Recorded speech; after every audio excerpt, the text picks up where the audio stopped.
உண்மையிலே பார்க்க போனால் ராமன்கிறது கங்கை கரையை ஆண்ட சோழ மன்னன். கிருஷ்ணன்கிறது கண்ணன்கிறது யமுனை கரையை ஆண்ட சந்திரகுலத்தை சேர்ந்த மன்னன். ரெண்டும் ஒரே குலம் தான். இப்போ சூரிய குலத்துக்கும் சந்திரகுலத்துக்கும் என்ன தொடர்புனா, சூரிய குலத்து பெண்களை சந்திரகுலத்து ஆண்கள் மணந்து கொள்வார்கள், சந்திரகுலத்து பெண்களை சூரிய குலத்து ஆண்கள் மணந்து கொள்வார்கள்.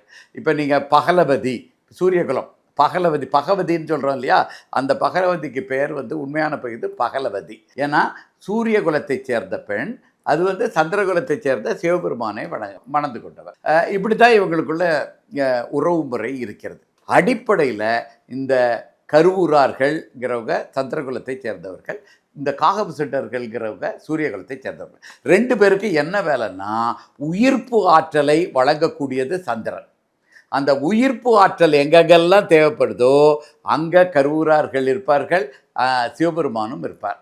இந்த உயிர்ப்பு ஆற்றலை உருவாக்குறாங்க இல்லையா, அதை காக்கணும். ரொம்ப காலத்துக்கு அதை அழிஞ்சிடாமல் காத்து கொண்டிருக்கணும். அதுக்குண்டான பாதுகாப்புகளை நல்குவதும் அதற்குண்டான சிறப்பாக செயல்பட வைக்கிறது.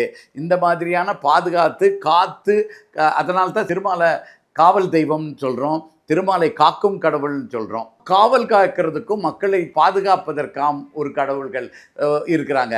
அவங்க எல்லாருமே சூரிய குலத்தை சேர்ந்தவர்.